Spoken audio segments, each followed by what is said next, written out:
Hare Krishna, Pranam, dear devotees. Thank you so much for joining. Let's start with the prayers.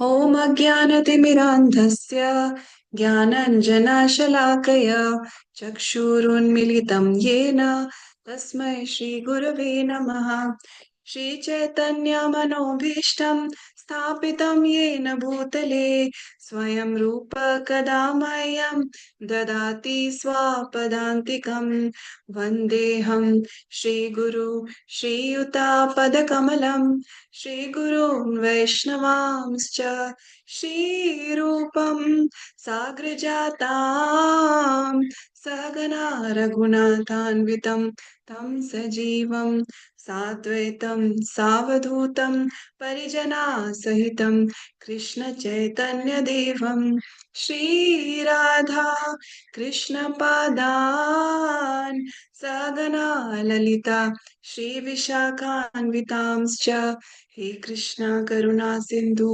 Deenbandhu जगतपते Gopesh गोपिका कांत राधा कांत नमोस्तुते तप्त कांचन गौरांगी राधे वृंदावनेश्वरी वृषभानुसुते देवी प्रणमामि हरिप्रिये नमो विष्णुपादाय कृष्णपृष्ठाय भूतले श्रीमते भक्तिवेदान्त स्वामिन्निति नामिने नमस्ते सरस्वती देवे गौरवाणी प्रचारिणे निर्विशेषा शून्यवादी पाश्चात्य देश तारिणे जय श्री कृष्ण चैतन्य प्रभु नित्यानंद श्री अद्वैत गदाधर श्रीवासादि गौर भक्त वृंद हरे Krishna Krishna Krishna Hare Hare Hare Ram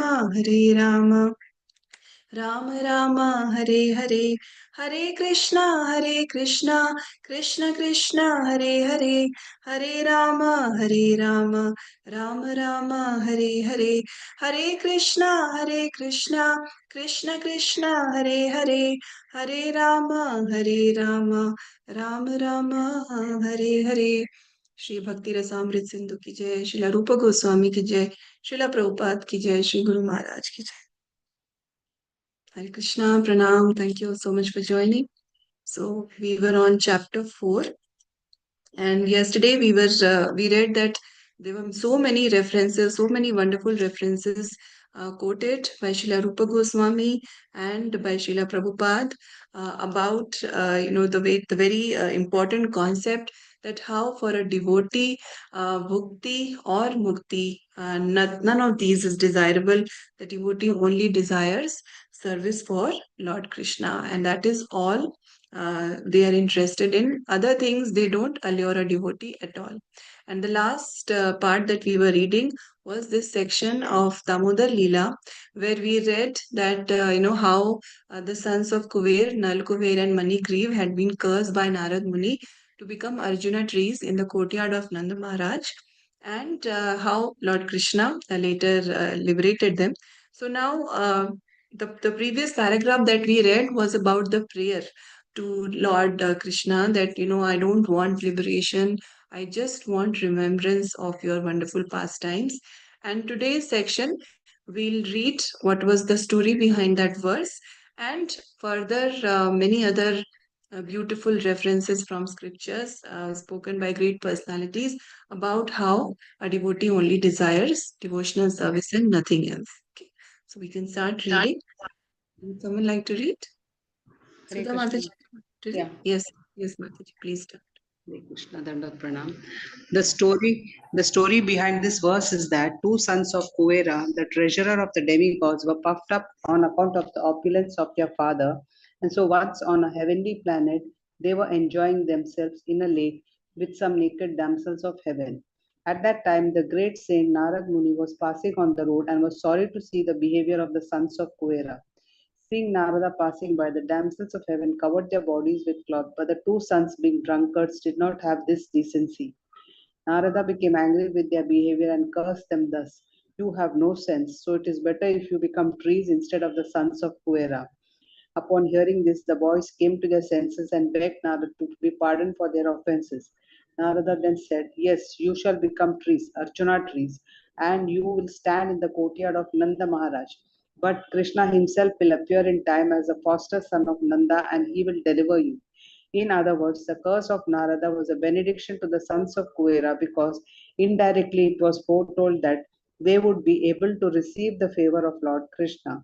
After that, Kuvera's two sons stood as two big Arjuna trees in the courtyard of Nand Maharaj until Lord Damodara, in order to fulfill the desire of Narada, dragged the grinding motor to which he was tied and struck the two trees, violently causing them to fall down. From out of these fallen trees came Nalakuera and Manigriva, who had by then become great devotees of the Lord. There is a passage in the Hayashira Pancharatra which states, "My dear Lord, O Supreme Personality of Godhead, I do not want any resultant benediction from my religious life, nor do I want any economic development, nor do I want to enjoy sense gratification, nor liberation. I simply pray to be an eternal servant at your lotus feet. Kindly oblige me and give me this benediction." Thank you, Mataji. Hare Krishna. So much, Mataji. Hare Krishna. So it's so nice that we are reminded of this wonderful pastime of Damodar Leela, where Lord Krishna, he's performing these very wonderful baby pastimes in with Mother Yashoda and Nand Baba in Braj Dham, and then how he makes sure that all the benedictions that his devotees have given, the Lord always fulfills these, right? So we see in Narsimha Leela also how all the benedictions given by Brahmaji were fulfilled by the Lord. And here Narad Muni, he had cursed them and he had told them that, okay, you will be liberated later by the Lord. You will be freed from this body later by the Lord. And the Lord, how he enacts this whole pastime, giving pleasure to all the residents of Vrindavan also, and fulfilling the benediction given by Narad Muni. So all these two big Arjuna trees in the courtyard of Nanda Maharaj, they were given freedom from their tree body, and because the Lord was pulling the grinding mortar, and it got stuck between the two trees. And then he was he was a baby. Lord Krishna was doing his baby pastimes, but he was crawling with the grinding mortar behind him, dragging it. But he pulls it, and the trees violently fall down. And from out of these fallen trees come Nalakuver and Manigriv, who had by then become great devotees of the Lord. Okay, so it's a very beautiful pastime. And then, after coming out of the tree body, Nalakuver and Manigriv offer very wonderful prayers to Lord Krishna, and then they go back to their abode. And then in the next paragraph, Srila Prabhupada is quoting from Hayashircha Pancharatra, where it is stated that, my dear Lord, the Supreme Lord, I do not want any resultant benediction from my religious life, nor do I want any economic development, sense gratification, liberation, nothing. I just pray to be an eternal servant at your lotus feet. Kindly oblige me and give me this benediction. Now, what happens many times is, even when we are doing some religious activity, also, there is always this desire to get something in return, right? And many people, for them, that is the whole concept of religious life, that you do something and then in return you will have a peaceful life, or you do something, you get a good job, or you get a good family, or you get a son, or this concept is very, very common.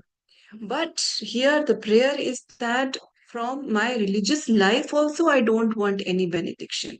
I don't want any benediction. I don't want any economic development, any kind of sense gratification, any kind of liberation. I don't want any of that. I just want to be an eternal servant at your lotus feet. So, as we are reading these wonderful references, we should be very sure that this means this means without a doubt that the joy of becoming a devotee of the Lord is way more than any of these things. Yes, practically, it may not be possible for us to realize it at this point, because we may, at least myself, there are so many attachments we have, there are so many unfulfilled desires we have, and desires keep coming. One desire is fulfilled, another emerges. So we may still have those things. We may still feel that, there is so much that I want.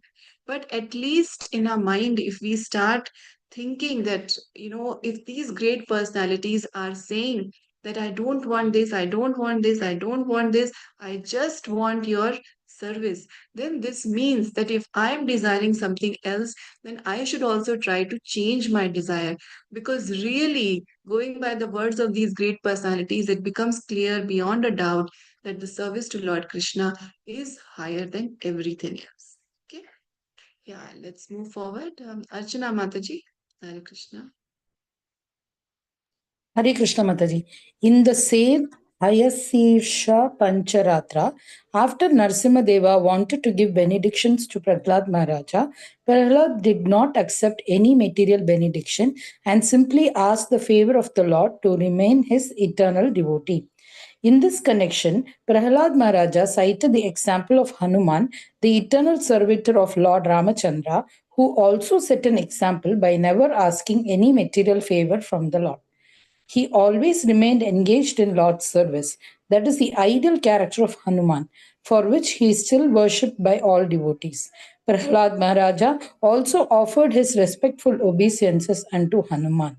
There is a well known verse spoken by Hanuman in which he says, "My dear Lord, if you like, you can give me salvation from this material existence or the privilege of merging into your existence. But I do not wish any of these things. I do not want anything that diminishes my relationship with you as servant to master even after liberation." Hare Krishna Mataji. May I read the next paragraph Mataji, you can also? read one more paragraph. Yeah, Yes, Mataji. read. In a similar passage in the Narada Pancharatra, it is stated, "My dear Lord, I do not wish any perfectional stage by performing the ritualistic religious ceremonies or by economic development or by sense gratification or liberation. I simply pray that you grant me the favor of keeping me under your lotus feet. I do not wish any kind of liberation, such as Salokya to reside on your planet or Sarupya to have the same bodily features as you. I simply pray for your favor that I may be always engaged in your loving service." Mataji, I have a doubt here, Mataji. Yes, Mataji. Mataji, Hanuman is that avatar came after Narsimha avatar only, no? Then how did Prahlad know about Hanuman before that? Hare Krishna. Mataji. Mataji, all these pastimes happen cyclically. So, it's not like it's just once and then it stops. The yugas, they Okay, keep coming in a cycle. The Lord's forms keep coming again and again. So, all these pastimes keep happening. okay, Mataji. Yes, so yeah, good question, Mataji. Yes, so yeah, but it keeps. I mean, the yuga cycle keeps happening again and again. Na? So the Lord, these wonderful forms of the Lord keep coming, and even in different yugas, sometimes the pastimes also there is some change also. Some slight details change also, but the forms of the Lord, they are mainly the same. So this is my understanding that that's how Prahlad Maharaj knew. And this paragraph, it's so nice because we are reminded of two very wonderful devotees of the Lord, Prahlad Maharaj and Hanumanji. And Prahlad Maharaj is citing the example of Hanumanji. That Hanumanji, we know how wonderful, how many wonderful services he performed for the Lord, how much love he has for the Lord. And he did not want anything in return.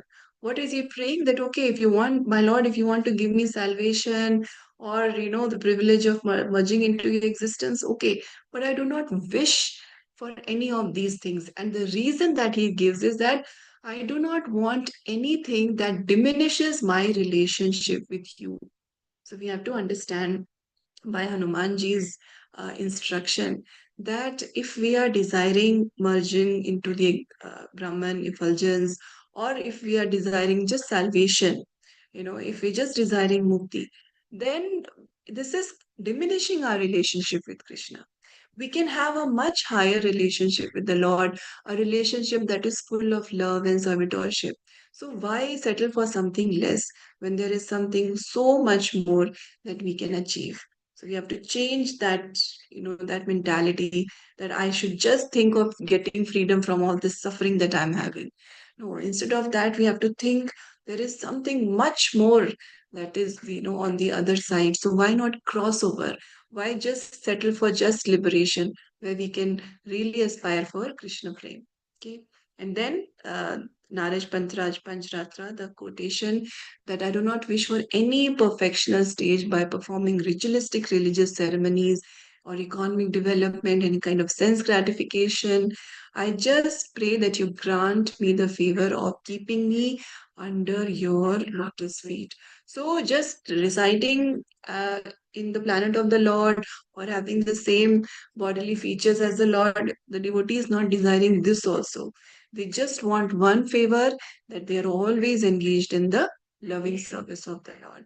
So again and again, by Srila Prabhupada's mercy, by Srila Rupa Goswami's mercy, we are learning that all these things will not give us that much joy and happiness and satisfaction as will the bhakti of Lord Krishna do. Yes, sometimes we may see that, pure devotees, physically we may see them in some difficult state, maybe health wise, or sometimes some other kind of ailment, some mental ailment, or financial problem going on. But we have to understand that the devotion to the Lord, that is the connection of the heart. So even in difficult situations, the devotees are never complaining.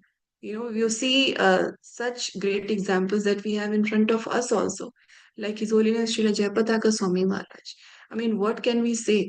There are no words to describe his love for Srila Prabhupada, his love for Lord Chaitanya and Lord Krishna. And in this difficult state, physically also, Maharaj is so blissful because his desire to serve Srila Prabhupada, Lord Krishna, Lord Chaitanya is so strong. So, this happiness of bhakti we have to understand by these examples in front of us. It is not possible for us to do what they are doing. But at least, as a starting step, we have to theoretically first start accepting that I don't have to desire for any of these things. I just have to desire for service of Krishna. If we keep that, keep reminding ourselves about that and do all other activities which are favorable to this cultivation of this mentality, whereby we are serving devotees, we are hearing, we are chanting, we are serving the Lord, then gradually this thing that we are accepting theoretically will come in our heart practically also. And then the experiences that we have in Krishna consciousness, that should also make this very clear in our minds that other things are all very fickle, they are very temporary. The only thing that is permanent is our relationship with the Lord and His devotee. So that is what we should really be spending our energy towards. Yeah, moving forward. Kusum Lata Mataji, Hare Krishna. Hare Krishna Mataji, Dandavat Pranams. Similarly, in the 6th canto, 14th chapter, verse 5 of Shrimad Bhagavatam, Maharaja Parikshit inquires from Sukhdev Goswami, "My dear Brahman, I understand that the demon Vritasur was a greatly sinful person and that his mentality was completely absorbed in the modes of passion and ignorance. How did he develop to such a perfectional stage of devotional service to Narayana? I have heard that even great persons who have undergone severe austerities and who are liberated with full knowledge must strive to become devotees of the Lord. It is understood that such persons are very rare and almost never to be seen. So I am astonished that Vritasur became such a devotee. In the above verse, the most important thing to be noted is that there may be many liberated persons who have merged into the existence of the impersonal Brahman, but a devotee of the Supreme Personality of Godhead, Narayana, is very, very rare. Even out of millions of liberated persons, only one is fortunate enough to become a devotee. Hare Krishna Mataji, thank you. Thank you so much, Mataji. Yes, so in these two paragraphs, we are understanding that there may be many liberated persons who have merged into the existence of the impersonal Brahman, but a devotee of the Supreme Personality of God and Narayan is very, very rare. And this we had read yesterday also when we discussed that verse from Bhagavad Gita also. It is so rare, having a devotee of the Lord. It is a very, very rare thing. So when we are in the association of such like-minded devotees, it is so nice. It is so wonderful. And, His Grace Gaurang Prabhu says that we really have to understand that we are actually a minority, no? Because there's so few uh, people in the whole world. If we see, the percentage is actually less. By Lord Chaitanya's mercy and Prabhupada's mercy, it is increasing. But the percentage of devotees, we are still less. It's a minority group. So definitely amongst ourselves, we should not fight, because there's so few who are on this path. So again, if there are few persons who are following the same path, and we start fighting amongst ourselves also, then really what a waste it is. So we have to understand it's a very rare opportunity, and when we get something rare, we have to understand that it is very precious, and it is something that we get by the causeless mercy of the Lord and his devotees. So once we have received this mercy, we should make the most of it.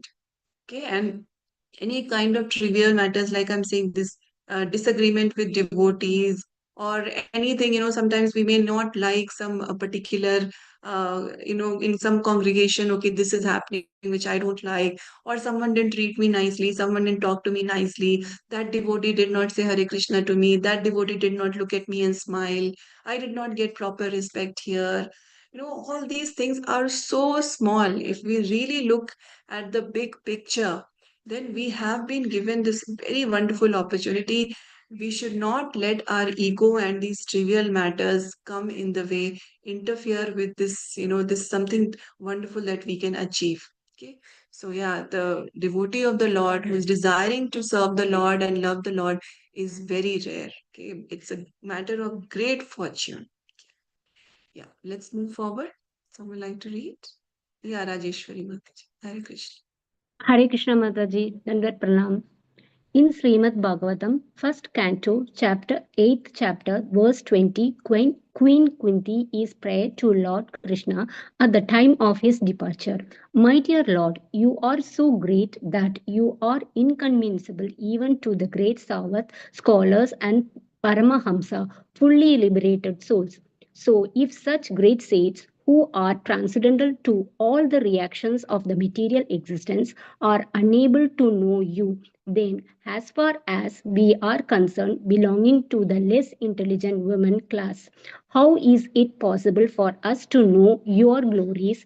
How can we understand you? In this verse, the particular thing to be noted is that the personality of Godhead is not understood by the great liberated person but only by devotees, such as Queen Quindi in her humbleness. Although she was a woman and was considered less intelligent than a man, still she realized the glories of Krishna. That is the purport of this verse.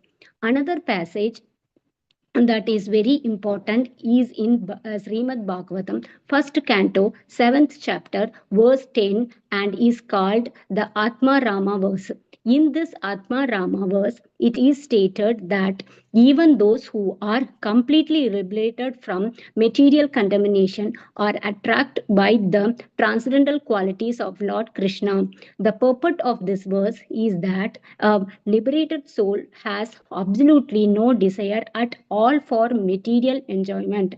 He is wholly freed from all kinds of material desire.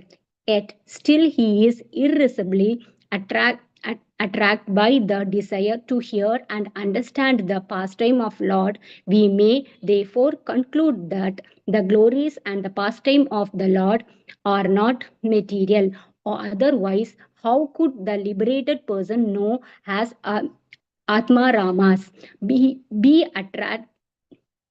attracted by such pastimes? That is the important point in this verse. Hare Krishna Mataji, Dandavat Pranam. Thank you, Mataji. Dandavat Pranam. So another great personality, Queen Kunti. She's being quoted here that she's praying to Lord Krishna when Lord Krishna is leaving. Kurukshetra war is done. After that, he was leaving. And at that time, Queen Kunti offers very beautiful prayers to Lord Krishna. And she's saying that you are so great that you are inconceivable even to great stalwart scholars and Paramahamsas who are fully liberated souls. And she's saying that if such great sages who are transcendental to all the reactions of material existence, if they are unable to know you, then how can I? I'm just a woman. Women in general the thinking is that they are considered to be less intelligent. And she is saying this out of humility. Being a devotee of Lord Krishna, she is most intelligent, but out of humility, she is saying this. And this, Prabhupada has explained this also, that uh, in general, because the way a woman thinks is very different from the way a man thinks. We tend to be more emotional, not very practical about things. And so there are the reasons why women in general are considered less intelligent. But Prabhupada had said at that time also that all the women in Krishna consciousness, they are most intelligent because they have taken to this path of bhakti. So, this should not be taken as an offense towards women. It's just that the nature is different. Okay. And that's the only reason. But Queen Kunti, even though she's most intelligent, she's taking this humble position and she's saying that I belong to the less intelligent women class. When the great stalwarts cannot understand you, they cannot know you, then how is it possible for me to know your glories? How can I understand you? So Prabhupada is saying that in this verse, the particular thing to be noted is that the Lord is not understood by great liberated persons, but only by devotees such as Queen Kunti in her humbleness. She's a woman considered less intelligent than a man, but still she realized the glories of Krishna, and that is the purport of this verse. Just 1 minute.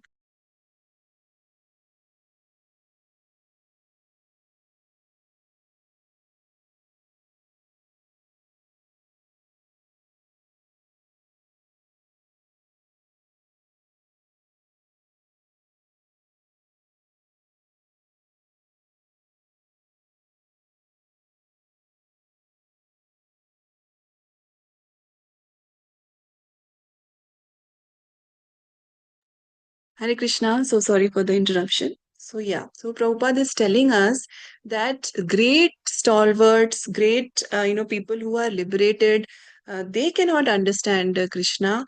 So then only a devotee like Queen Kunti, who's surrendered, who's fully humble, only she can understand Lord Krishna. Only they can realize the glories of Lord Krishna, and that is the purport of this verse.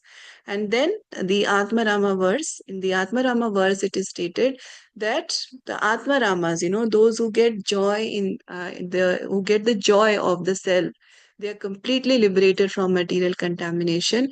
They are attracted by the transcendental qualities of Lord Krishna. So Srila Prabhupada is explaining that the purport of this verse is that a liberated soul has absolutely no desire at all for material enjoyment. That means they have understood that there is no pleasure there.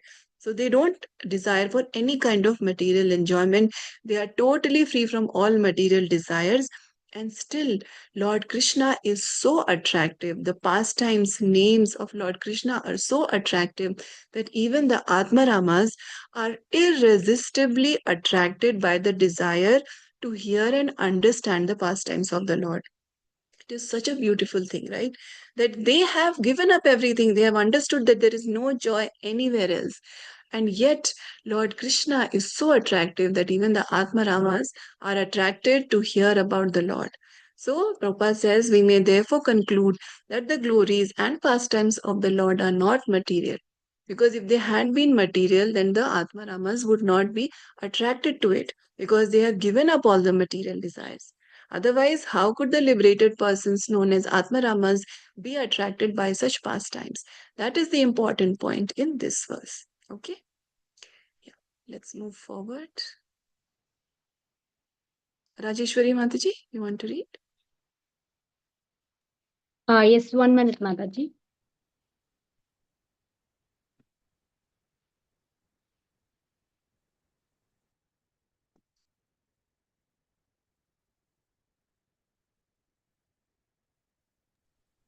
Or Padma Mataji can read, then Mataji, Rajeshwari Mataji, you can follow later. Padma Mataji, you can read.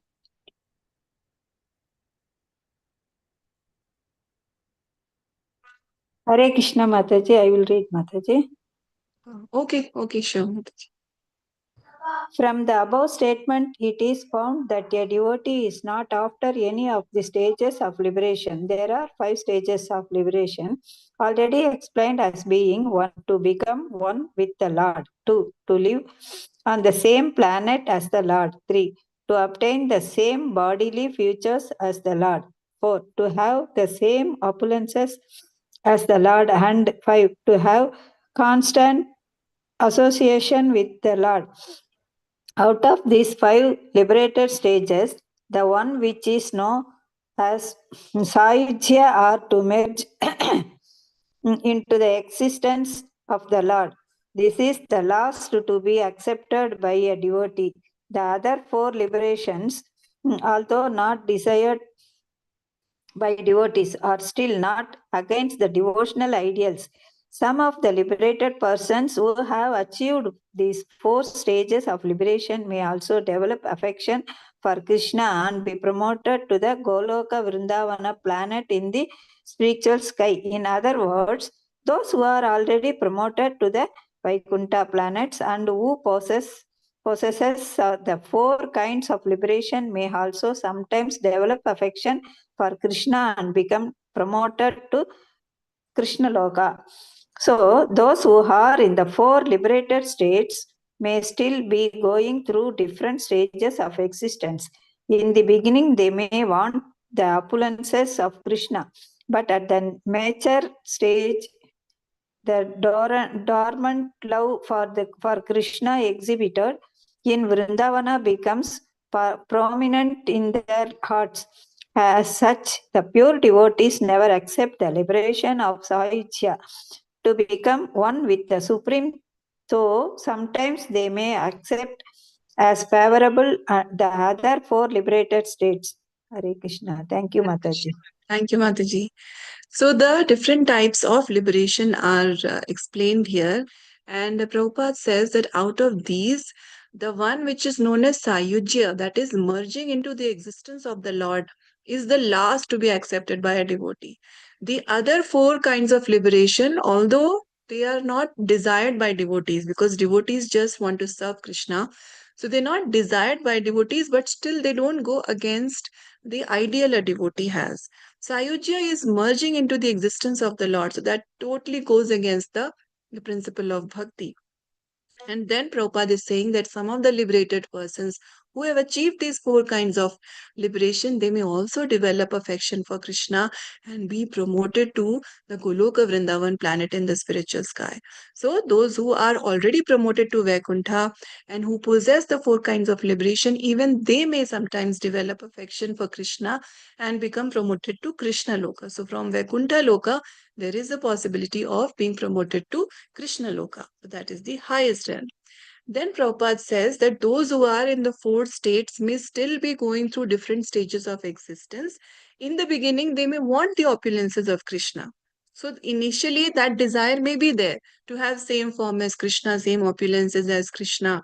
But in the mature stage, that love for Krishna that is hidden in the heart, that has become dormant, that is reawakened and exhibited in Vrindavan. That love that becomes prominent in their hearts. So, as such, the pure devotees, they never accept the liberation of Sayujya. Means Sayujya merging into the existence, becoming one with the Lord, is definitely not accepted by any devotee. The other 4, they may sometimes, they are favorable. They may come to that stage and then be elevated to bhakti and go to Krishna Loka, but Sayujya never. Okay. Next. Padma Mataji, you want to read now, Mataji? Yeah, okay, Mataji. So those who are in the 4 liberator states may still be going through different stages of existence. In the beginning, Mataji, they may out want of many kinds. sorry, Mataji. Yeah. After the many kinds of devotees of the Supreme Personality of Godhead, the one who is attracted to the original form of the Lord, Krishna, in Vrindavan, is considered to be the foremost first-class devotee. Such a devotee is never attracted by the opulences of Vaikuntha, or even Dwaraka, or even of Dwaraka, the royal city where Krishna ruled. The conclusion of Sri Rupa Goswami is that the devotees who are attracted by the pastimes of the Lord in Gokula or Vrindavan are the topmost devotees. A devotee who is attached to a particular form of the Lord does not wish to redirect his devotion to other forms. For example, Hanuman, the devotee of Lord Ramachandra, knew that there is no difference between Lord Ramachandra and Lord Narayana, and yet he still wanted to render service only to Lord Ramachandra. That is due to the specific attraction of a particular devotee. There are many forms of the Lord, but Krishna is still the original form. Though all of the devotees of the different forms of the Lord are in the same category, still it is said that those who are devotees of Lord Krishna are the topmost in the list of all devotees. Thank you, Mataji. Hare Krishna. Thank you so much, Mataji. So here in the last two paras, we are reading that the devotees, the pure devotees, they don't even want the opulences of Vaikuntha or Dwarka. Those cities, I mean, those are also places of pastimes of Lord Krishna, but devotees, they don't go for opulence also. Okay, their only desire is to serve the Lord. So our servant of the Lord doesn't desire the opulences of the Lord. So they are just, so Prabhupada is saying that those devotees who are attracted by the pastimes of the Lord in Gokul or Vrindavan, they are the topmost devotees. And then lastly, Prabhupada is explaining that sometimes, the devotees who are, sometimes we may see that devotees are even though they know that Lord Krishna is the Supreme Lord, they may have attraction to some other form of the Lord. Excuse me, like Hanumanji. So Prabhupada is saying that Hanumanji knows very well that there is no difference between Lord Ramachandra and Lord Narayan. And yet his lovable Lord is Lord Ramachandra. So he's rendering service unto the Lord. So that is due to the specific attraction of the devotee. In this way, there are some devotees who are attracted to Lord Narsimhadev, and they have a different kind of worship for the Lord. And then there are some devotees who are attracted to baby Krishna, some to the other form of the Lord where he is reciting Bhagavad Gita. So that is the attraction, the specific attraction each devotee has. And Prabhupada is saying that there are many forms of the Lord, but Lord Krishna is the original form. So the devotees of Lord Krishna are the topmost in the list of devotees. So chapter 4 ends here. And this chapter, as we have read through, there wasn't much to really explain, because we were mostly reading all these wonderful references. There are about 5 references that bhakti is, a devotee does not care for bhukti or mukti. 5 references we read in chapter 3. And then, about 20 references in this particular chapter, in chapter 4. And then also the Atmarama, that reference. And then we also read from Srimad Bhagavatam. And then we also read that devotees, they do not want the 5 types of liberation: Sayujya, Salokya, Sarupya, Sarshti, or Samipya. The other 4, Sayujya, definitely not desired by a devotee, because that is becoming one with the Supreme. The other 4 types of liberation are still favorable, because, coming to that platform, they may still advance and go to Krishna Loka. But the essence is that a devotee does not go after any kinds of liberation. The pure devotees never accept Sayujya, though sometimes they may accept the other 4 as favorable. And Srila Rupa Goswami has described that there are 2 kinds of the 4 acceptable muktis. They are, that kind of, firstly, there is one stage of bhakti where one desires some pleasure, some personal pleasure. But then when that becomes more mature, so the desire is only to love the Lord. So Srila Rupa Goswami has explained that, initially we may have this desire that I want this pleasure or that pleasure, but in the mature stage, the only desire is to lovingly serve the Lord. Okay. And then this concept that devotees are neither attracted to bhukti or any kind of mukti. Okay. Their minds are completely stolen by Govinda. So they are not even attracted to the grace of Narayan. Right. And although Narayan and Krishna are one and the same in Tattva, but yet the super excellence of Krishna is that all rasas find their highest expression in him. Okay, Lord Krishna has all the rasas, all the beauties there, and he is the object of the highest prema rasa. Thus, even Narayan is unable to attract the minds of the Govinda Bhaktas. They don't want the opulence of Dwarka, they don't want the opulence of Vaikuntha also. All they want is to be a servant of the servant of the servant. Okay, so in the end, we read that devotees are not attracted by any kind of opulence also. They just want service of the Lord. They just want loving service to the Lord. Okay. Yeah. So we still have some time, so we can start reading chapter 5. Chapter 5 is entitled The Purity of Devotional Service. So in chapter 3 and towards the end and 4, we have clearly understood that devotional service is topmost. And now we'll read about the purity of bhakti. Okay. So yeah. Sudha Mataji, you want to start reading? Okay, Mataji, Hare Krishna. Chapter 5, The Purity of Devotional Service. All of the previous instructions imparted by Srila Rupa Goswami in his broad statements can be summarized thus. As long as one is materially inclined or desirous of merging into the spiritual effulgence, one cannot enter into the realm of pure devotional service. Next, Rupa Goswami states that devotional service is transcendental to all material considerations and that it is not limited to any particular country, class, society, or circumstance.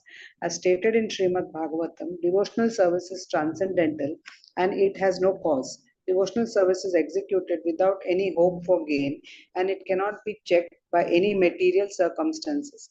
It is open for all without any distinction and it is the constitutional occupation of the living entities.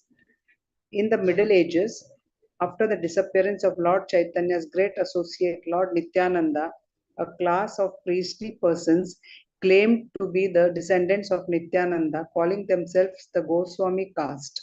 They further claimed that the practice and spreading of devotional service belonged only to their particular class, which was known as Nityananda Vamsha. In this way, they exercised their artificial power for some time until Srila Bhakti Siddhanta Saraswati Thakura, the powerful Acharya of the Gaudiya Vaishnava Sampradaya, completely smashed their idea.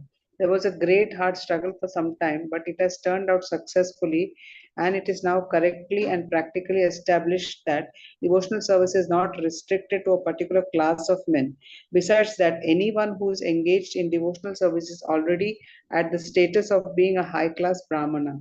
So Srila Bhakti Siddhanta Saraswati Thakura's struggle for this moment has come out successful. Thank you, Mataji. Hare Krishna. Thank you so much, Mataji. Yes, so here we understand that devotional service is transcendental to all material considerations and is not limited to any particular country, class, society, or circumstance. And it is open to all without any distinction, and it is the constitutional occupation of all living entities. So it is not that anyone who's just taken birth in a particular family or in a particular caste or in a particular country or any particular region or in any specific family, only they have a right to, do bhakti. Not at all. Devotional service is actually the constitutional occupation of all living entities, even not just humans, all living entities. And thus, it cannot be limited by saying that you cannot do bhakti because you are not born in India or because you're not a Brahmin by birth. Nothing like that. It's totally wrong to think like that. And the purity was established by Srila Bhakti Siddhanta Saraswati Thakur. He is known as the Lion Guru, and there is a reason why he is known as the Lion Guru. Because he came at a time where all these there were so many distortions that had taken place, and to re-establish this purity, that bhakti is so pure that it is not restricted by any particular birth. It took a lot of effort on his part, but he was so strong and he was so bold that he totally fought against this concept that the devotional service is only limited to someone or someone who's just born in a particular family only they can discharge bhakti. He totally smashed the idea of the caste Goswami by the Nityananda Vamshas. So one is a Goswami if one is the master of the senses, not just by getting a family title of Goswami. And he established that devotional service is not restricted to any particular class of men. He established that anyone who is engaged in devotional service is already at the status of being a high class Brahmana. And Prabhupada is saying that it took a lot of effort, it was very difficult, but ISKCON is based on these principles. And he says that Srila Bhakti Siddhanta Saraswati Thakur's struggle for this movement has come out successful. And it was hard for Prabhupada also. He faced so many oppositions because he was giving sannyas diksha and Brahman diksha to devotees who were foreign bodied. And to Mataji's also, he was greatly criticized. But he was a strong disciple of a very strong guru. He understood the concept that bhakti is something that is inherent in all living entities. It cannot be restricted by just one's birth. And we see that there are so many wonderful devotees from all over the world. There is no restriction on which country one is coming from. There are so many wonderful senior sannyasis in ISKCON, who have been there now for, almost 50 years. So we can understand to maintain that sannyas ashram for such a long time that requires such level of purity. So how can anyone say that it is only restricted by birth? Not at all. Okay. So Srila Bhakti Siddhanta Saraswati Thakur, Srila Prabhupada, they have very strongly established that it is not restricted by our birth or our country of birth. Okay. Yeah, moving forward. Rajeshwari Mataji, Hare Krishna. Hare Krishna Mataji. It is on the basis of his position that anyone can now become a Gaudiya Vaishnava from any part of the world or any part of the universe. Anyone who is a pure Vaishnava is situated transcendently, and therefore the highest qualification in the material world, namely to be in the mode of goodness, has already been achieved by such a person. Our Krishna consciousness movement in the Western world is based on the above mentioned propositions of Srila Bhakti Siddhanta Saraswati Goswami Prabhupada, our spiritual master. On this authority, we are claiming members from all sections of the Western countries. The so-called Brahmanas claim that one who is not born into a Brahmana family cannot receive the scattered trait and cannot become a higher grade Vaishnava. But we do not accept such a theory because it is not supported by Rupa Goswami or by the strength of the various scriptures. Srila Rupa Goswami specifically mentioned herein that every man has the bright right to accept devotional service and to become Krishna conscious. He has given many evidence from many scriptures, and he has especially quoted one passage from Padma Purana, wherein the sages Vashishta tell Krishna Dilupa, my dear king, everyone has the right to execute devotional service just as he has the right to take early bath in the month of Maha, December, January. There is more evidence in the Sagun, Sa, Sa, Sa, Sa, Sakanda Purana in the Kashi Kanda proportion, where it is said in the country known as Mayura, the Mayurdava Varja, the lower caste people who are considered less than Sudra are also intended in the Vaishnava cult of devotional service, and when they are probably dressed with the tilak on their bodies and beads in their hands and on their necks, they appear to becoming from Vaikunta in the fact they look so very beautiful, and immediately they suppress the ordinary Brahmanas. Hare Krishna Mataji. Hare Krishna, thank you so much, Mataji. So Srila Prabhupada is telling us that it is on the basis of his position that anyone can now become a Gaudiya Vaishnava from any part of the world. Srila Prabhupada took the movement of Chaitanya Mahaprabhu to every town and village. Through Prabhupada's mercy, it is spreading everywhere. Every country devotees are coming from. And anyone who is a pure Vaishnava is situated transcendentally, and therefore the highest qualification in the material world has already been achieved by such a person. That means he is already a Brahmana. And Prabhupada is saying that our Krishna consciousness movement is in the Western world is based on this proposition. So he's following the instructions of his Guru Maharaj. It is not that one has to be just a caste Goswami. He's saying that we do not accept this theory that as the so-called, which the so-called Brahmanas are claiming, that one who is not born in a Brahmana family cannot accept the sacred thread. Because Prabhupada was giving Brahman Diksha and he was criticized for that. And Prabhupada is saying that this theory is not supported by Srila Rupa Goswami by the strength of the various scriptures because it is the birthright. He's saying that this is the birthright for every living entity to accept devotional service to become Krishna conscious. Okay. He has given many evidences from many scriptures and he has specially quoted from Padma Puran where Vashishta Muni is telling to Maharaj Dileep that everyone has the right to execute devotional service just as he has a right to take early bath in the month of Magh. Can anyone be stopped from doing that? No. In the same way, nobody can be stopped from taking to the path of devotional service.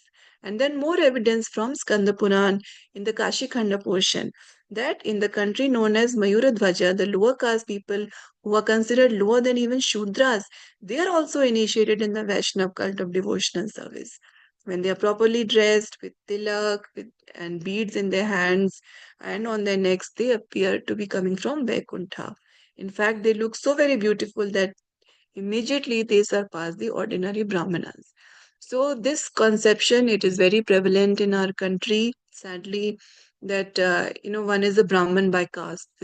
This whole caste system is flawed, right? Because it's a very wrong understanding of the correct caste system, which is based on qualities. So it is definitely, Lord Krishna also says, Chaturvarna Maya Srishtam, Guna Karma Vibhagasha. So it is according to our gunas, right? But over the years, because the caste Brahmanas, they wanted to establish and they wanted to maintain their superiority, and the whole society in this way kind of went into a very distorted version of the correct caste system.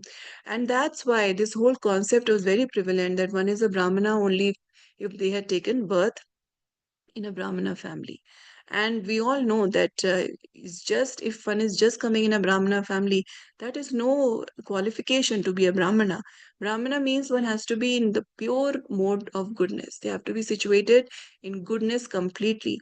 And there are so many people who may have been born in Brahmana families, but they are engaged in so many non-Brahmanical activities. So how can they be called as Brahmanas? And a devotee is not limited to goodness. Devotee goes beyond goodness. So definitely mode of goodness is already covered. So when one has become a devotee of the Lord, when one is engaged in serving the Lord, then he is even more, higher than a Brahmana. So Prabhupada, even though he was criticized, his Guru Maharaj had to fight so many people, but they were very undeterred and they didn't give up on this because it was all based on the strength of the scriptures that every living entity, it is their birthright to take up to Krishna consciousness. So Prabhupada did not discriminate at all whether one is in a man's body or in a female body. At that time, giving Brahman Diksha to Mataji was a very revolutionary thing that Srila Prabhupada did. Only Srila Prabhupada did that, allowing Matajis to do deity worship. In Western countries, Matajis are doing deity worship also. So this was something very revolutionary. But Prabhupada really had the correct understanding on the basis of the scriptures. So whether we look at Skanda Puran, whether we look at Padma Puran, we have very wonderful references that devotional service is open to all. And also from Hari Bhakta Vilas, we have this understanding that any person who is properly on the path of Vaishnavism, who's initiated into the Vaishnav cult, such a person automatically, certainly becomes a Brahmana. Okay, so the example is given that there is a metal known as kansa, bell metal, that is turned into gold by the mixture of mercury. So a bona fide spiritual master, under the guidance of authorities, can turn anyone to the Vaishnav cult, so that naturally he may come to the topmost position of a Brahmana. So kansa mixed with mercury it becomes cold. So in the same way, a person who is practicing Krishna consciousness by the mercy of the Diksha Guru, who's coming in the proper lineage, such a person can turn into a Vaishnava. Such a person can turn completely golden, completely, wonderful devotee of the Lord. So we don't have to limit bhakti by anything, any kind of material restrictions, whether it is the country of birth, whether it is our male or female body, whether it is our age, whether it is our caste. All these things are totally not to be taken under consideration. Okay, so we'll stop here today. Any questions, any comments, anything you would like to add, any realizations? No? Okay. So thank you all so much for your patient hearing this week. Somehow the situation was such that other Matajis could not come for the class. So thank you for bearing with me this whole week, and see you all next week. Thank you so much. वाञ्छाकल्पतरुभ्यश्च कृपासिन्धुभ्यैव च पतितानां पावनेभ्यो वैष्णवेभ्यो नमो नमः अनंतकोटि वैष्णववृंद की जय। श्री भक्ति रसामृत सिंधु की जय। श्रील रूप गोस्वामी की जय। श्रील प्रभुपाद की जय। श्री गुरु महाराज की जय। हरे Krishna. Thank you, all so Mataji. much. Hare Krishna. Hare Dandavad Pranam. Krishna. Thank you. See you all next Hare week. Krishna Mataji. Thank you Hare Mataji. Krishna. Dandavat Pranam. Hare Bol. Hare Krishna.